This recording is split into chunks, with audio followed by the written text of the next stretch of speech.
what's the first record you bought? First record I bought was Oh, like loving just to meet my baby happy. Was that Most Brothers, I think? Yeah. Mickey Most and his brother, yeah. Mickey Most? Yeah, yeah. Okay. It's called the Most Brothers. Oh, like a woman. It was a cover of something that was big. Do you know the song I mean? Yeah. You know what I mean? That was, yeah. No, it's probably Lonnie Donegan, thinking about it. Be Rock Island Line before that when I was really young, yeah. There's a book out on Lonnie at the moment that's Is there? written by Patrick Humphreys, who I've done, that's just Is it compulsory reading. Is it? It's just an era. Yeah. It's amazing, an era, yeah. I mean, he's in so many respects the first of the British ones who makes it and does it and changes everything that comes afterwards. And there was no template. Mad, isn't it? Yeah, it's pretty mad. Yeah, it's good. So what's the first gig you went to? Package shirt, Grenade suiting, it would have been Johnny Kidd and the Pirates, Del Shannon, Roy Orbison, all these amazing people on the one package, probably when I was about 15. Tooting Grenada. And were you into music already? Yeah. Yeah, I sort of fell in love with the guitar by about 11, I think. I just loved guitars, and I think I had some Spanish lessons and all sorts when I was little, and then just got, you know, the joy of buying new guitars, and like Dwayne Eddy came out, Shadows, you know, all that era, you know. So had you got into skiffle or not got into skiffle? A little bit, yeah. But you'd not got a skiffle group together? Nearly. I think our skiffle group would have... You're a bit young, are you? Yeah, the skiffle group would have gone into like a Shadows type group, yeah. Well, yes, the red strat, yeah. Yeah. Okay, so you're into music and you start playing guitar and you start groups at what sort of age? I'd say 13, 14. I'd still been at school, playing with a couple of mates at school, and my cousin actually played drums then. You wouldn't believe it now if you saw him. Yeah. Youth clubs, village halls, what was it? All that. And one of my oldest friends was the drummer of Mud, Dave Mount, and he was a neighbour from an early age, and he moved to a different part of Mitcham, and we were still in touch. We met each other in the holidays, and he learnt drums as well. So I formed a group with him, and we advertised in the Melody Maker for another musician, a bass player and stuff, and it all extended from there really. And did it take off quickly, or was it a struggle? I think when you're young, you enjoy it so much. Nothing's a struggle. You're like excited about every gig. You know, excited about even going to a guitar shop. You know, everything is so exciting when you're young. Yeah. It's a shame it's not like that now, but. We're not young. Yeah. They are, and they probably still enjoy things in the same way. The only time I get excited now is I hear a song on the radio that I've written. Yeah. Okay, so it's all going on, and how do you form Mud fairly early on? Or? Yeah, what it was, there was Les Gray, who also went to my school, Pollard Hill, was a couple of years older, so I vaguely knew him. He had a band going called The Mourners, and we had a band called Remainder. It was just me, Dave Mount, and another guy who played bass and sung, and it was a lovely line-up, The Remainder. I really enjoyed that era. And eventually, I think someone left Les's band, and he asked me to join. I said, "Oh, and I'm not coming without Dave." And so eventually, Dave became the drummer. I became the guitarist with Les's band, and the Mourners and the Remainder became Mud. You know, so it was and we were all like sort of local friends anyway, knew each other anyway. Yeah. And what sort of age are you then?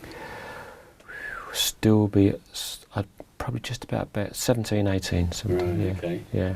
What sort of how getting to gigs was taking equipment to gigs was done in what?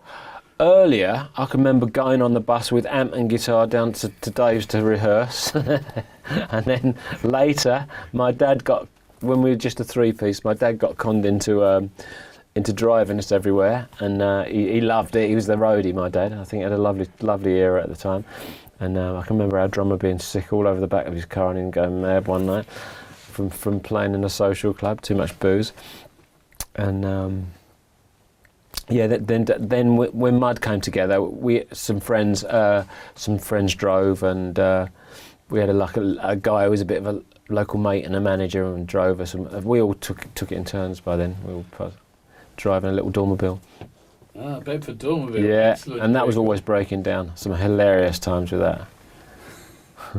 So then, how did you get to find Mickey Most then, or how did you get to be? Well, the great thing about that era, 60s, 70s, we found we were with Mud. We all gave up our jobs and we went professional for a month.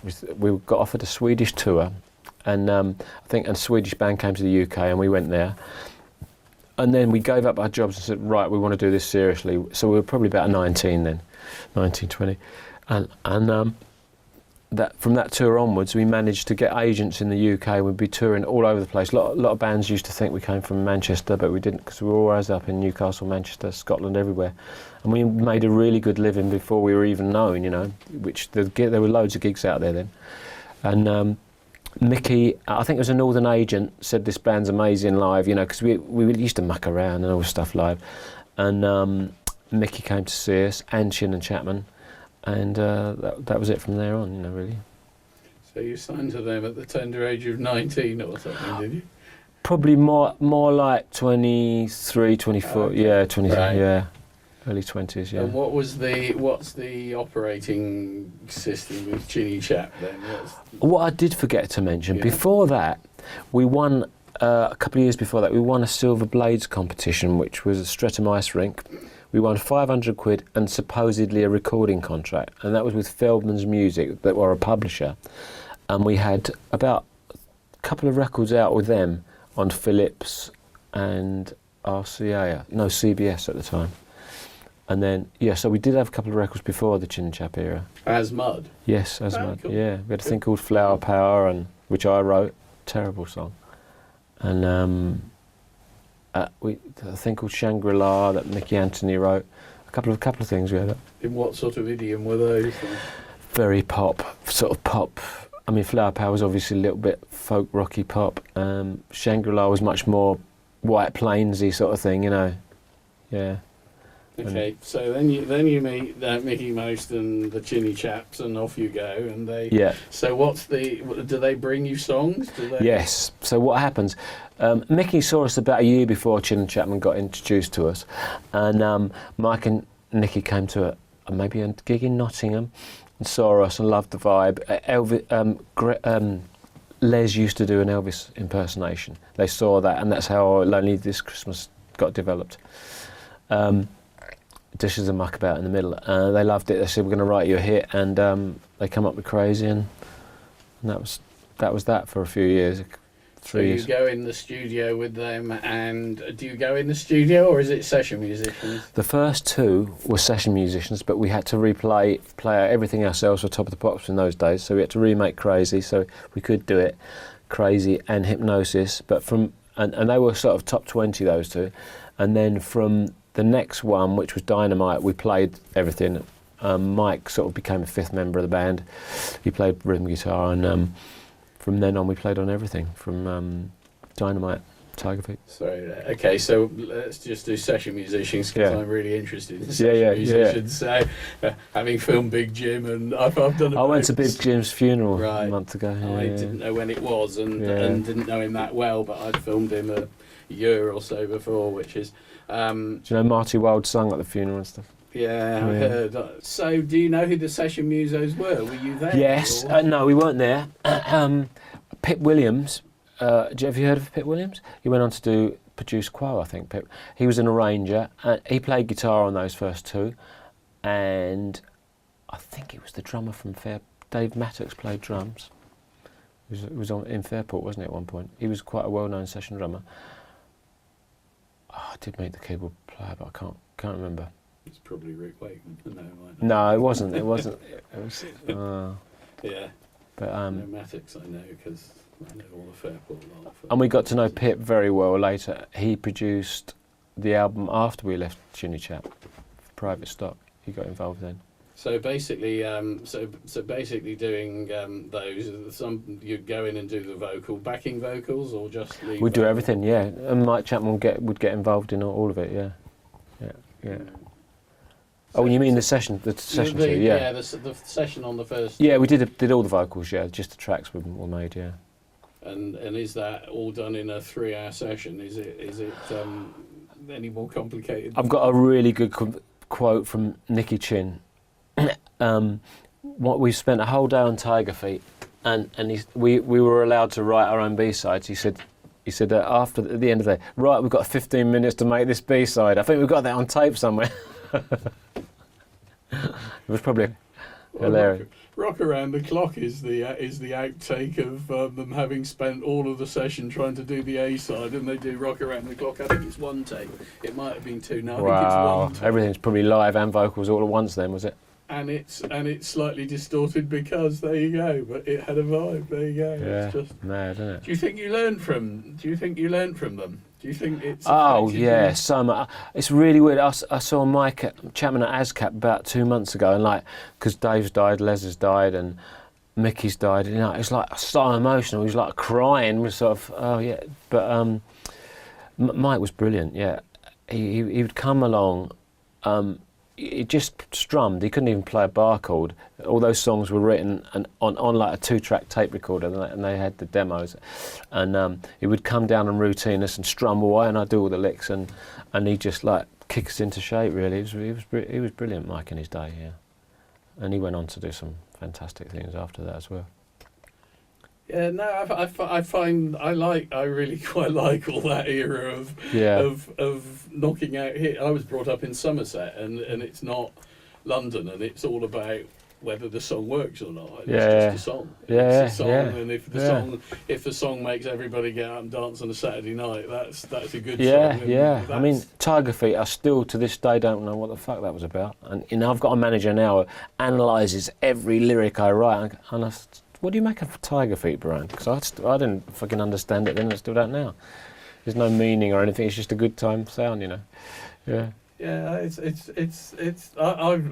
did A&R and all of those sorts of things at record companies, and utterly just love 3-minute pop songs. It's sort of very unfashionable at one stage. It's quite nice to find the number of people I see now who actually quite like it, but at one stage it was deeply I worked on things like the Floyd, which was the antithesis of, Yeah. But 3-minute pop songs, I mean, everybody go, oh no, it's they're easy, and I'm going, sit and write one. I've got some kid in a band that I've been helping a bit, and he's like, oh no, and I'm going, it's the hardest thing to write. Yeah. To me, simple, but So you start having hits, and so what's the schedule then? What's the sort of week like then? It was mad because we're touring, doing televisions. We'd be on tour all over in the UK. And we'd be doing a Dutch television in between, and we go fly private jet, and you think you're gonna fucking die, on this little plane that's jumping around all over the place. We only toured Europe. We didn't touch Japan or anywhere like that. We just did all of Europe. Everywhere, Poland, the outback, East Germany before the wall went down and everything. Did all those sort of things. And I did one of those, yes. Yeah. Strange, weren't they? Yeah. It was an eye-opener, but it was fun times, really fun times. I mean, I must have. I won't travel north now. I've done so much travelling, like in the mud days. Like, I think we must have done every little town, every major town in the whole of the UK. And are you making money from the gigs? Then, yeah, we were. I think up until before the records, that once you get the hits, the road crew goes up. You got to carry lighting, you got to carry PA, so it all gets more expensive. So we had like a manager who had to really budget all that sort of thing and sort that out. So we did make money. But before that, when no overheads, we were doing all right really, which a band today can't do. There's no gigs out there for them. They have to practically pay to play a pub now, don't they? I've got a mate of mine who's front of house and does Bon Jovi's and those sorts of things. And I asked him to give me a list of what all the crew did on the tour he's on at the moment. Yeah. Because I want this contrast between late 60s road crew and how many people have you got and what's the equipment and what it is now. Because it's just nonsense. It's not. It's a business, but it's nonsense in terms of. It's mad, isn't it? It's just this endless. I'm going, what's these? What are all these acronyms? This is worse than the BBC. I mean, I think Kylie was telling me they took fucking waterfalls and all sorts on the road, like big Pantechnicas for Kylie Minogue and stuff. You go, what's that about? Dance. This is extraordinary. Yeah. Okay, so you are making money from doing gigs, and you're making money from records.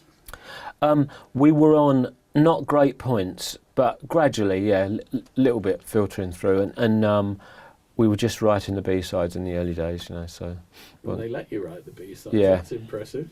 yeah, the first album, Mud Rock 1, was all covers. We didn't even have a cut on that album. It's like all old songs apart from the Chin Chapman songs, you know. One Okay. Night with You and things like that, you know. So they let you do the B-sides, and you're out on the road, and it's non-stop and bedlam, and it's what are you travelling in the UK? Are you? Well, eventually we did get a Cadillac with Mud 1 written on it, and I can remember doing a tour of Poland in that Cadillac, and it would take up the whole of the petrol station, you know, be one pump in Poland. It's like, felt quite affluent when we went over there, but yeah. So Well, yeah, in Poland you would be affluent. yeah. So what's your favourite memories of that era? What's your favourite story from that era? Then? Oh my God. What's the red wine one? The red wine moment, as I refer to it. God, there was actually, in fact, he became my brother-in-law. One of the road crew. We would go on and there'd be one point where there'd be a long solo, and my brother-in-law would come in a one-piece leotard with his willy hanging out and stuff like that. Some really mad things went on, you know. I'm trying to think of some of the other things. The road crew were the worst, weren't they? Well, yeah, road crew like to keep themselves amused. Oh. They're not the stars, and you can, and they can do whatever. So, so eventually it sort of grinds to a halt. The hits stop, or Chili Chat move on, or they're not fashionable. Or? No, after 3 years, I think management and everybody said you're on quite a bad deal with Chin Chapman. We can now get a deal where we can get better points. So we actually did move on. We broke away from them after 3 years, and we went to Private Stock, which was that album that we did with Pip Williams first, and Phil Wayman first, and then Pip Williams, and still quite successful for a couple of years on Private Stock. We had about 3 or 4 hits, and then I can't remember how that fizzled. We went on to RCA, and when we went to RCA, it was the year Elvis died, and everything went downhill. We just about got a song in the top 20, and that was the end, really. And Les got offered a solo deal, and he got one little hit, and that was the end of him as well. And are you with a songwriting team when you're moving to Private Stock, or are you writing your own? We're writing our own. I mean, we did a couple of covers as well, but we were writing. Ray and I were writing then, yeah. So that was the sort of start of that. And Ray and I enjoyed Steely Dan and Isley Brothers, and so we were trying to go in different directions. So it probably wasn't good for the Mud thing, because we carried away musically somewhere else and stuff. But it was still enjoyable times. And Les did his own thing, and then we kept Mud going. And we couldn't find a male singer, so we ended up with a girl singer called Margot Buchanan. We actually made a couple of records with her for a guy called, was it Freddie Cannon on another label? I can't even remember the name of the. Freddie. Yeah. Do you remember that name? Freddie. Big American. Yep. We made a couple of records for him. That would be Carrera. Yes, you're right, Carrera. Yeah, we had about 2 singles on there, and then everybody was complaining that we had a girl singer. You know, so it's really weird. Les came back in, and Ray went off with the girl singer to form another band. So it was like everything was going sideways and all over the place. And this same girl now is married to Wicks, who's McCartney's keyboard player. Just saw her at her funeral about 2 months ago. For one of our roadies' funeral. Okay, so it all sort of winds up in the classic sort of pop group style. Yeah, all splitting up, in so many ways. Yeah. Yeah. So I did that for 2 years. Actually, Ray out there was a bass player in Liquid Gold. He joined Mud for a year. He played bass instead of Ray. Dave was doing it, and Les and I, and we also got Sid from Liquid Gold, the guitarist. So there's like 2 guitars there. And that was an enjoyable time. Did that for about a year, and then I was asked to join Darts.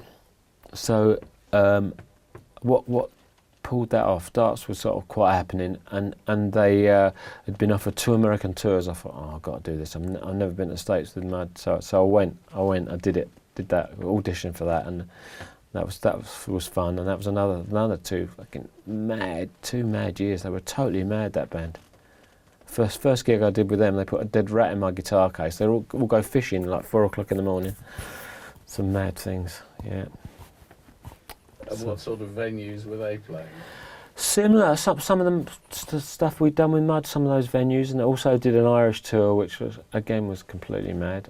What were the sort of dates in America then? They were mixed. I did a big ballroom in Atlantic City, which was like pretty amazing, and we were. What was the band Belinda Carlisle was with? The Go-Go's? Yes, they were on the same bill. We did that. Savannah, I can remember the guy who married Cher out of that with the long blonde hair. I can remember him being in the audience in this little club in Savannah. Of some Greg Oldman was that? Okay. And parts of Florida, Atlantic City, New York, Boston, yeah, colleges as well. Yeah, that sort of thing. So you got to do your American tour, yeah, sort of thing with. Yeah. And the following year I got to do another one as well, which they did more the LA side, which was again was like a lot of fun. Yeah, because my wife at the time, she died 3 years ago, has got a sister out there, and we stayed with them, and she lived in LA, and so there was that bit of connection. Did it make you want to go and live in America? Well, years later. I bought a house for my wife out in the wilds near where her other sister lives, and I've still got that now. So I go out. I went out last summer, and I've been out to write quite a bit. Yeah, LA. Did you have a studio there as well?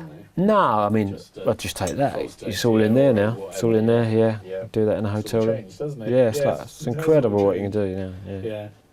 Okay, so no, I'm just interested in the in American music and American business, and how it sort of how it affects people. And, because yours is an interesting journey, because you carried on and moved into the next decade and the next century, and that's not that common. I know, it's been a mad experience in my life. I mean, and I'm a guitarist, so I'm actually doing a gig at the local pub tomorrow night. It's one of the most fun things I do, really. I just love doing it. If I was doing it with Mud every night, you go, oh, not these bloody songs again. I just like a little jam session, now. I like seeing musicians who carry on doing the pubs just for fun. Yeah, it's good. Yeah. It's good. Get to meet all your mates and you. So how did you get started with Paul Oakenfold then? In the 80s, I did an album with an amazing singer called Oliver Cheetham, and he was signed to a company called Champion. And incidentally, Ray, who you met in there, was him and his wife, which was my sister's sister, my wife's sister, were in Liquid Gold. Do you remember that band? And I produced a couple of their things, mid-80s, and I got to know this guy who runs Champion, Mel Badali, and I did this Oliver Cheetham album with him, and I can remember him dropping Phil Harding at PWL a load of money to do him a cheap mix and stuff like that, hilarious. And then Paul became his A&R, so I got to know Paul. He lived really near me in Carshalton, and I used to go around and see him. He said, I know exactly where everything's going. Garage songs are going to have, garage tracks are going to have tunes on, and I know what's, he was like predicting the future of dance music to me, and I'm going, fucking hell, how does he know this? But he wasn't a musician. He didn't know what a bass drum or hi-hat was or anything at the time, and he used to come around to my garage in Langley Vale and Epsom, and he'd say, copy these drums and copy this and copy this stuff, and I'd lay all this, and then I started putting songs on for him, and he had really good A&R ears, Paul, so he'd say this works, this doesn't work, and the great thing about you do a track with him, he'd copy an acetate and he'd be playing it in a club in London that night, so he was a bit of an eye-opener, Paul. The way he got things done was pretty incredible. You'd do a tune with him one week and he'd have it in the Cool Cuts chart the next week, and I think, no one's heard this, have they? He's been playing it on 2 gigs or something, but he did become the DJ of the moment, didn't he, for a few years, and it was an exciting time. And he dragged me out, I'm like, yeah, man, I'm getting on by then. He dragged me out. You've got to come to this gig tonight. I'm on at 4 o'clock. Oh, fuck it, that's a bit late to go out, but I'd do it. And it was really exciting, Yeah. So did you do the whole Did you get? Was that Manchester period as well going on or not? Is he after that? I can't remember. Paul was probably before that as well. You know, I'm talking 89 when I first, 88, 89 when I first met Paul. So all through the early 90s and, you know, into that soul to soul era. He was into cool stuff. I think the first thing I did with Paul that came out was Movement 98, which is with a girl called Carol Thompson, which was like almost like a reggae soul-y thing we had out, which we did a bit of Gymnopedes, you know, the old song. That we used that riff on the front of it, and that was a little hit for Circa. And we did 2 songs with Movement 98, and then we got into the Grays thing, which was Dance, It's Not Over, which became quite a big record, you know. And are you getting into sampling? Are you getting all the kit and doing What then? Yeah, I mean, it was still early drum machines and blimey, MPC 60s when I first met him, and then I got a real crude Mac computer, and vocals were still on tape, but eventually the Macs got better and you could put the vocals in the computer, and now it's unbelievable now. It's phenomenal. You can move. I'm working with singers now. If they don't sing the right note, I say, right, sing what you want, and I'll just change it. That's how it should be. You know? Like in seconds, you can move their notes around. You know. Chrissy Hine, come on! In the '70s, she couldn't sing in tune. Oh, I mean, if autotune had been invented even in the '80s, there's a couple of really good careers I could have saved. You know. I was working with this girl called Lisa B. It was like a terrible singer, and I'm thinking you'd have to try and chop her around in a sampler, and it was like, such hard work then, you know. But now, be dead easy. So okay. So you're getting dragged off to clubs. You're going here, there, and everywhere. You're having dance hits. Yeah. Consistently, or are they every one a year, or maybe a couple a year? Yeah. And are they lucrative? Are they?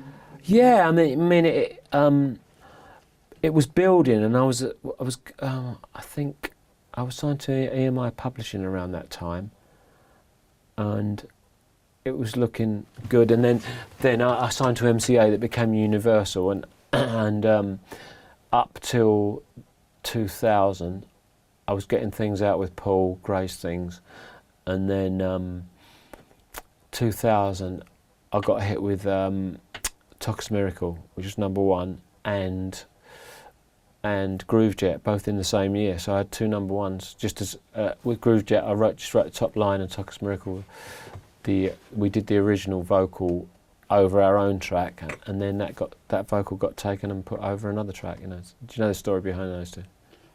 No, so tell me what top line is. Go on. The top line is the vocal.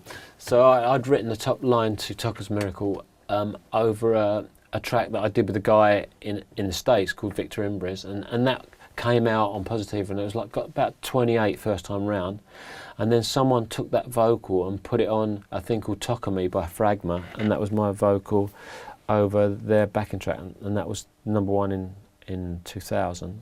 And also with Groovejet, that was a sample thing. Do you remember that song? I love that song.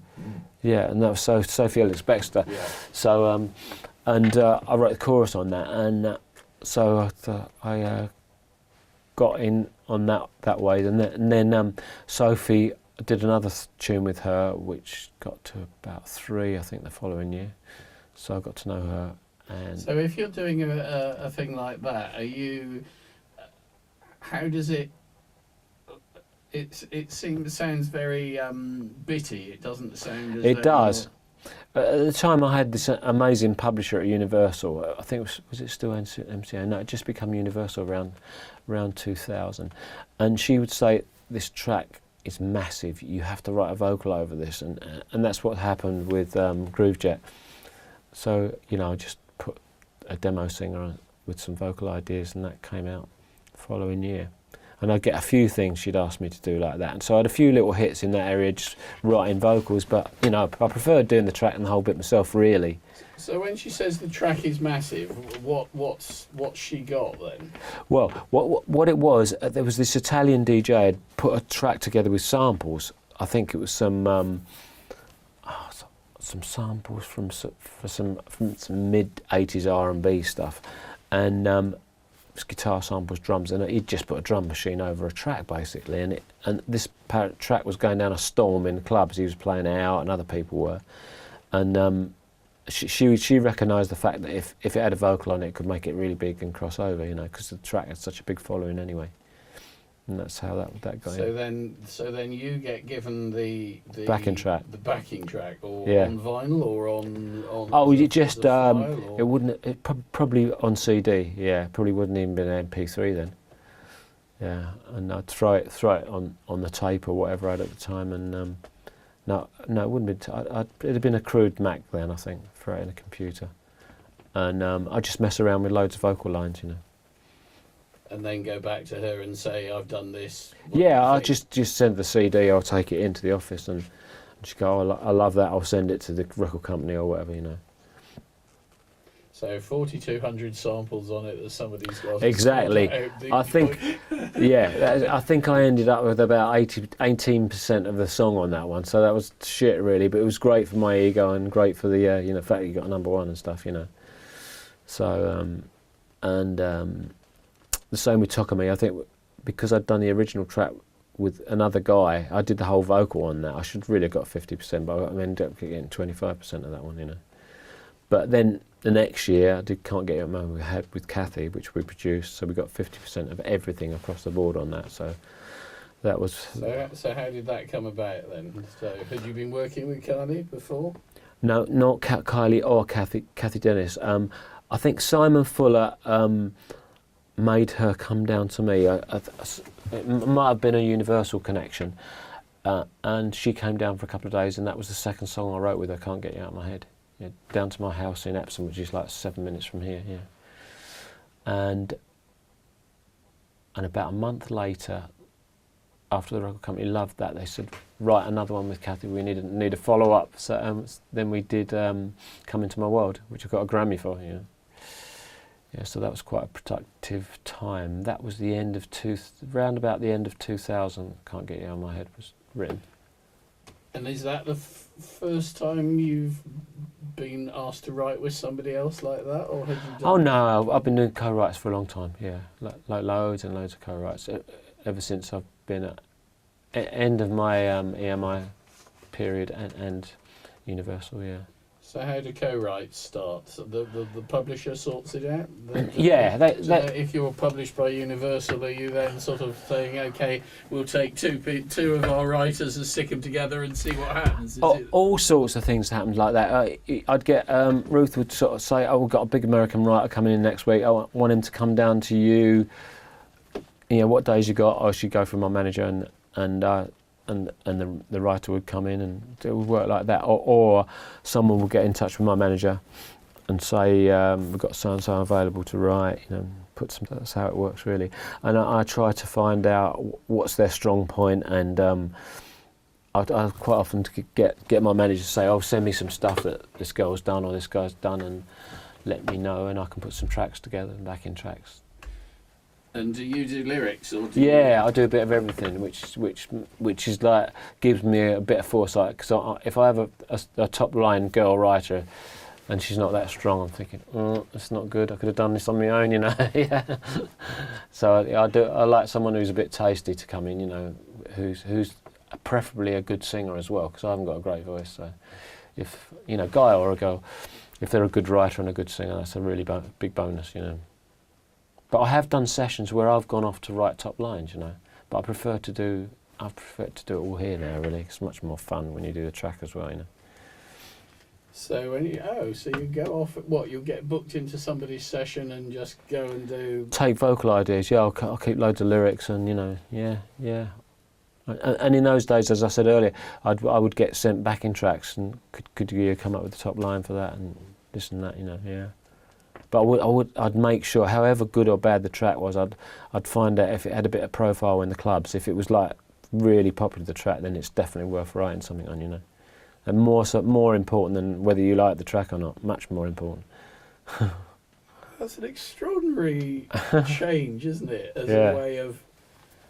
As a way of songwriting from 60s, 70s sort of era. It's a phenomenally different way of working. It is, yeah. And I think because of dance music, if you're writing a dance song, then you need to write to fours on the floor. Do you think most of the hit records are being written in that way now? There's so many styles happening now. Like this project I'm doing with this Emin guy, I just sit with guitar and write that because it's more maybe rootsier sort of sounding stuff really. But the dance tracks, you need a kicking track first before you even write the song, I think, in a lot of cases. I mean, that didn't happen. We can't get him out of my head. We just wrote it all as it. I think did start off with a drum track. So you start at 125 BPM, is it? Well, Can't Get You Out of My Head was 125 BPM dance track, and I think I just strummed a few chords, and that just came together piece by piece, you know. But a lot of the cases, like Groove Jet, as I said, the track was already there, and they wanted a vocal, you know. So yeah, but. So how many writing teams are there around at the moment, do you think? Oh, zillions, but there's lots of... Successful ones. Oh, I mean, you've got... you've got the lot in New York who started in Norway. What are they called? Oh, I know who you mean, yeah. I can't remember their name, but I know the one you mean. Who Danny D manages. Who do a lot of Katy Perry and stuff like that. But then you've got the really massive team with Gottwald and the Swedish guy in LA who like produce everything from Katy Perry to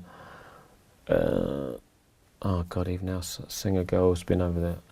Loads of people. So is this fundamentally any different to Chin Chapman or PWL or you know the teams of yore? Yeah, you wonder, but I think nowadays, like with that lot in the States, I think they're just musical teams. I don't think they're top line people. I reckon they bring in like people like Neo to write top lines, don't they? And lots of girl singers. I mean, I'm sure Kathy does some top lines for some of those guys. And then you got people like Diane Warren who just writes on her own. You know, I don't. But you know, when you think of like Can't Break My Heart and things like that, I think she just did that voice and piano, you know. So still stuff like that Goffin goes on. and King, mate. Yeah. Go back far enough. So I mean, I don't think there's any rules for songwriting. It just depends on what style. I think the pop dance thing, you do need that right BPM in the first place, you know. But there's no rules really. You could actually write a dance tune on guitar, but I think you need that whole sort of electronic vibe going on as well, really. And do you bring in musicians to stimulate you, should we say? Do you know, like 10, 15 years ago, I'd probably get a sax player in or maybe a keyboard player, but no, I just do it on myself now, really. I do like a good singer, to you know, someone I can do all the vocal backings with and stuff like that. But do you have a booth here? Or yeah, you just through there, you can see it. Yeah. The other side, yeah. But, okay, so favourite moment looking back at it all then? Wow. I mean, an amazing moment when Can't Get You Out of My Head went to number one, but an even probably more amazing moment when Tiger Feet went to number one, and we're all at top of the pops and the champagne's flying, and that was another amazing. Yeah, I've had a few really. Can't knock it. Had a history of them really, and another amazing moment, getting a Grammy from Jimmy Jam, you know, from in America, who's one of my idols. Jam and Lewis just have made some incredible records over the years. You know, I was like, wow, Jimmy Jam's like, I've actually met him. You know, yeah, I love people like Prince and all that. You know. It's true. I remember I used to do those. There were things called new music seminars in America where they were trying to break new music. This is say late 70s, probably in America, and and we were doing these things, and they didn't like the electronic-y dance music that was coming out of Britain. And I did Flock of Seagulls, which wasn't particularly electronically, but it was that sort of going that way a bit. End of it, and and then they turn up and they've got these kids doing these funny records, and they're going. Yeah. And we're sitting there going, what on earth is that? How's that going to work? And it's really became funny rap when and everything. you think about it. I think the old session musician Lamb must be really hard to make a living doing that now. God. now I think it's impossible. Then Yeah. it was phenomenal. Yeah. But the musicians' union decided they were going to get a session fee and not points. So Yeah. so they got a session fee and did very well out of it at Yeah. the time. But nearly all of the ones that I've met subsequently are all living in fairly small houses somewhere or other. And, Yeah, it's funny. I they saw spent Clem it. Catini at Jim's funeral, and like he was one of them. I mean, I didn't do many sessions, but every time I ever played guitar, I was like, Clem would always be on drums, you know, always. Oh, he's got a couple of lovely quotes. From one was, "If I'd known the '60s music was going to last this long, I'd have enjoyed it more," That's funny. which I thought was a fantastically good line. And there was another I can't remember off the, but no, Clem's just Yeah, lovely guy. Isn't he? extraordinary. Yeah. And Jim sort of Big Jim sort of talking about, and I teach the bloke out of the group how to play the song, and then he says, "Oh, I'm claiming the PPL," and it's like, I played on that, and he's going, "No, I did," all of that, and they ended up, not getting as well rewarded as they should have done. No. But, such is. Yeah. Well, I think that I sat next to Herbie Flowers at one Ivor Novello Award, and he told me how much he got paid for that Lou Reed. Ding, ding, ding. It's probably one of the most sampled riffs. I think he got 12 quid for that. You go, what? I mean, he should get the sample, really, shouldn't he? He should get, not Lou Reed. Lou Reed's getting the money for that. Yeah.